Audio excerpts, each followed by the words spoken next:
Nam lahko poveste, zakaj ste se odločili že tretjič posneti Kamnik zraka in kakšni motivi prevladujejo?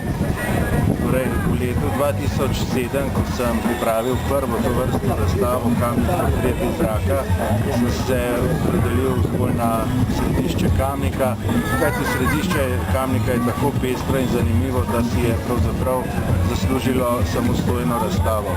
V lanskem letu sem tule v Samčevem predoru v središču Kamnika v prehodu med Glavnim trgom in Šukno predstavil pravzaprav najbolj zanimive predele kamniške občine, to se pravi v glavnem Tuhinjsko dolino, pa potem kraje okrog Palov, Čvranjev, Peč, Tunce in tako naprej. In že lani seveda se je porodila želja oziroma ideja, da bi portretiral tudi Veliko planino in seveda Kamniške planine, saj tisti del, ki sodi v kamniško občino.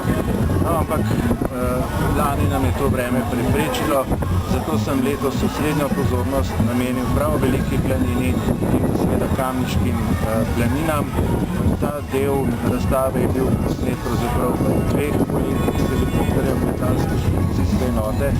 Sicer sem planine fotografiral 21. maja, pa moram kar priznati, da takrat Veliko planino ne preveč uspešno, kajti nisem vedel, da še ni živine na planini, ljudi ni bilo in zato sem se iz neke trme odločil za ponovni obisk Velike planine. No in tako je 21. julija letos nastala druga serija fotografij Velike planine. Mislim, da so tudi te fotografije veliko bolj uspele ravno zaradi tega, ker se na njih vidijo ljudje, ker se na Veliki planini pase živina in vse to daje pestrost tem fotografijam.